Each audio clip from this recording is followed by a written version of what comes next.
Hello everyone, my name is Sejal Chaurasia. I am studying at BSc CS third year and today my topic is simple harmonic oscillator.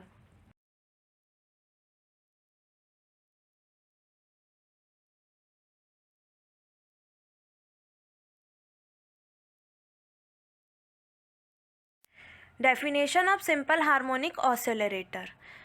A system executes simple harmonic motion under a linear restoring force is called simple harmonic oscillator. Means जब कोई system execute कर रहा हो या show कर रहा हो simple harmonic motion में, अगर कोई पार्टिकल या सिस्टम जो कि सिंपल हार्मोनिक मोशन में है तब हम उसको बोलेंगे तो वो क्या कहलाएगा, एक सिंपल हार्मोनिक ऑसिलरेटर.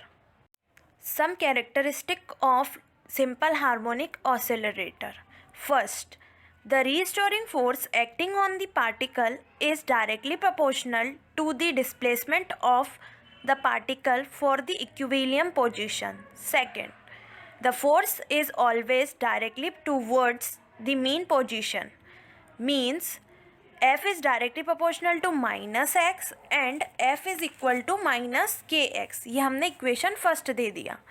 इसका मीनिंग क्या होगा, जो फोर्स है होता है वो डायरेक्टली प्रोपोर्शनल है किसी भी टाइम t के और डायरेक्टली प्रोपोर्शनल है डिस्प्लेसमेंट के. अगर हमने यहाँ डिस्प्लेसमेंट x लिया है तब हमारे पास जो लीनियर रीस्टोरिंग फोर्स होगा वो होगा माइनस के एक्स, और यहाँ पर जो k है वो कांस्टेंट है. k को हम फोर्स कांस्टेंट भी बोल सकते हैं. Simple harmonic ऑसिलरेटर.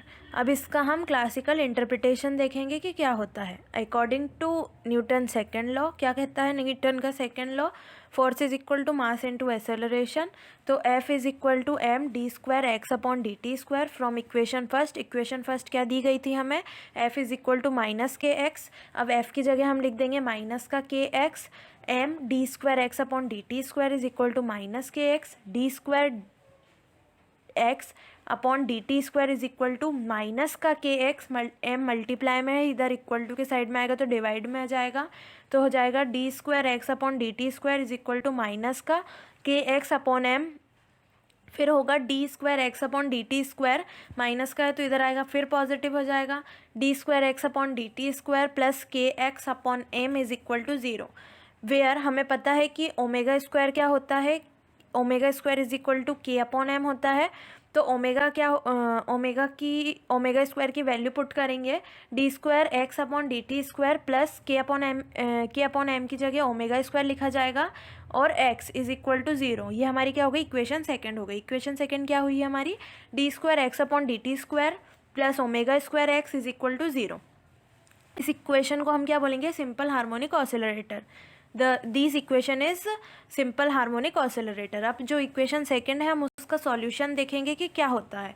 तो हम लेंगे the solution of equation second. x is equal to a sine omega t. हम x is equal to a sine omega t को इक्वेशन थर्ड देंगे. वेयर हमें पता है ओमेगा स्क्वायर क्या होता है, के अपॉन एम होता है. तो ओमेगा क्या होगा, omega is equal to under the root k upon m. अब हम इसमें तीन चीज़ निकालेंगे, एंगुलर फ्रिक्वेंसी और टाइम पीरियड. अब एंगुलर फ्रिक्वेंसी क्या होती है, omega is equal to under the root k upon m. अब ओमेगा की जगह हम लिखेंगे two pi nu is equal to under the root k upon m.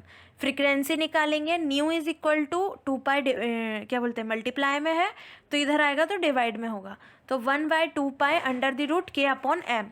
फिर हम इसका टाइम पीरियड निकालेंगे, t is equal to 2 upon omega is equal to 2 under the root m upon k. अब हम इसकी क्या निकालेंगे, हम इसका निकालेंगे पोटेंशियल एनर्जी ऑफ ऑसिलरेटर. क्या होता है, तो पोटेंशियल एनर्जी को डिनोट करते हैं V से. तो V is equal to minus integration 0 to x minus k x d x होगा. अब पोटेंशियल एनर्जी निकाल रहे हैं तो V इज इक्वल टू के, हमारे पास क्या है, के हमारे पास फोर्स कांस्टेंट है. तो V इज इक्वल टू, तो हमने क्या करा, इसको के को बाहर निकाल लिया. तो जो ये माइनस का के और माइनस जो बाहर का था वो प्लस हो गया. तो माइनस का के बाहर निकाल लिया, integration 0 to x d x हो गया. V इज इक्वल टू के. अब x का इंटीग्रेशन करेंगे तो क्या होगा, एक्स स्क्वायर बाई टू. तो ब्रैकेट में लिखेंगे x square upon two bracket close 0 to x. v is equal to हमारे पास क्या वैल्यू आएगी, के एक्स स्क्वायर अपॉन 2, ये हमारी क्या हो गई, इक्वेशन 4 हो गई। अब हम क्या निकालेंगे, इसमें काइनेटिकल एनर्जी निकालेंगे सिंपल हार्मोनिक ऑसिलरेटर की, और जिसका डिस्प्लेसमेंट क्या है, एक्स है। तो काइनेटिक एनर्जी को डिनोट करते हैं टी से। T is equal to 1/2 mv², ये होती है काइनेटिक एनर्जी। तो हम लिखेंगे t is equal to 1/2 m dx upon dt का whole square for equation third क्या दी थी हमें, x is equal to a sine omega t. अब हम इससे सॉल्व करेंगे, 1/2 m d upon dt a sine omega t का होल स्क्वायर। अब हम क्या करेंगे, इसका डिफ्रेंशिएशन करेंगे विथ रिस्पेक्ट टू टी। तो a साइन ओमेगा टी का क्या हो जाएगा differentiation, a cos omega T, और ओमेगा टी का क्या हो जाएगा, टी तो हम टी के रिस्पेक्ट में कर रहे हैं तो बचेगा ओमेगा। तो 1/2 m ब्रैकेट में a cos omega T dot omega का होल स्क्वायर हो जाएगा। अब इसका स्क्वायर का मल्टीप्लाई पूरे ब्रैकेट में कर देंगे, 1/2 m a square omega square cos square omega t हो जाएगा। अब हमें पता है कि cos square theta is equal to क्या होता है, 1 माइनस साइन स्क्वायर थीटा।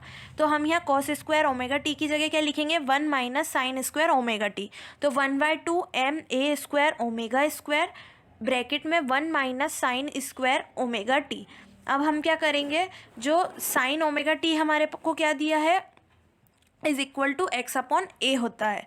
तो 1/2 m a square omega square 1 minus x square a square, फिर होगा 1 upon m omega square a square whole, अपन इसका एलसीएम ले लेंगे, ए स्क्वायर ए का मल्टीप्लाई करेंगे 1 में तो हो जाएगा a square minus x square. तो इक्वेशन क्या बनेगी, 1/2 m omega square a square, फिर ब्रैकेट में a square minus x square upon a square से ए स्क्वायर कैंसिल हो जाएगा, फिर क्या होगा 1/2 m omega square a square minus x square. ये हमारा क्या निकला, काइनेटिक एनर्जी निकला, काय का, सिंपल हार्मोनिक ऑसिलरेटर का, जिसका डिस्प्लेसमेंट क्या था, हमारा x था। अब हम इसमें क्या निकालेंगे, टोटल एनर्जी निकालेंगे सिंपल हार्मोनिक ऑसिलरेटर की। तो टोटल एनर्जी क्या होती है, E is equal to T plus V, मतलब total energy is equal to kinetic energy plus potential energy. अब क्या होगा, E इज इक्वल टू हमारे पास काइनेटिक एनर्जी हमने क्या निकाला था, 1/2 m omega square a square minus x square निकाला था, और हमारे पास पोटेंशियल एनर्जी क्या निकली थी, V इज इक्वल टू के एक्स स्क्वायर अपॉन 2, ये हमारी क्या निकली थी, पोटेंशियल एनर्जी। तो अब हम इसकी टोटल एनर्जी कैसे निकालेंगे, E is equal to 1/2 m omega square a square minus x square plus 1/2 m omega square x square. फिर क्या होगा, हमने जो 1/2 m ओमेगा स्क्वायर का मल्टीप्लाई कर देंगे ए स्क्वायर में और माइनस एक्स स्क्वायर में, तो क्या होगा, E is equal to 1/2 m omega square a square minus 1/2 m omega square x square plus 1/2 m omega square x square. तो ये पॉजिटिव और नेगेटिव से 1/2 m omega square x square positive negative cancel हो जाएगा, बचेगा क्या, E is equal to 1/2 m omega square a square. तो total energy directly proportional किसके है, ए स्क्वायर के।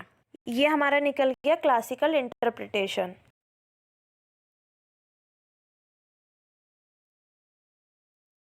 Quantum interpretation. फर्स्टली हम सोडिगल वेव इक्वेशन का सॉल्यूशन करेंगे सिंपल हार्मोनिक ऑसिलरेटर से। फिर अकॉर्डिंग टू क्वांटम मैकेनिज्म हम देखेंगे टाइम इंडिपेंडेंट सोडिगल वेव इक्वेशन का सिंपल हार्मोनिक ऑसिलरेटर का सॉल्यूशन, कि उसका सॉल्यूशन क्या आता है। अब हम सोडिगल वेव इक्वेशन क्या होती है, del square psi upon del x square plus 2m upon h cut square bracket में E minus b bracket close psi is equal to 0, ये हमारी होती है सोडिगल वेव इक्वेशन। अब हमने क्लासिकल इंटरप्रिटेशन में देखा था कि पोटेंशियल एनर्जी क्या होती है।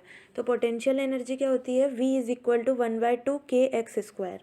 तो हम अब इसको सोडिगल वेव इक्वेशन में V की वैल्यू पुट करेंगे, तो del square psi upon del x square plus 2m upon h cut square bracket में E minus 1/2 k x square bracket close psi is equal to 0।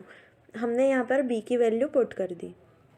अब हम 2m upon h cut square का multiply करेंगे पूरे whole bracket में, del square psi upon del x square plus 2m e h cut square psi minus 2m k x square upon 2h cut square psi is equal to 0। यहाँ 2 से 2 cancel हो जाएगा तो क्या बचेगा, del square psi upon del x square plus 2m e upon h cut का square psi minus m k x square upon h cut का square psi is equal to 0। अब हम यहाँ लेट करेंगे क्या, 2m e upon h cut square को हम मान लेंगे एप्सिलॉन और m k upon h cut का स्क्वायर को मान लेंगे हम अल्फ़ा का स्क्वायर। फिर हम उसकी वैल्यू पुट करेंगे काय की, एप्सिलॉन की और अल्फ़ा की। Del square psi upon del x square plus 2m e upon h cut square psi minus 2k x square upon h cut psi is equal to 0। इसमें हम वैल्यू पुट करेंगे किसकी, अल्फ़ा की और epsilon की। अब इसमें वैल्यू पुट करेंगे del square psi upon del x square plus epsilon psi minus alpha square x square psi is equal to 0। फिर हम एप्सिलॉन साई को इज इक्वल टू के साइड ले जाएंगे तो ये माइनस में हो जाएगा।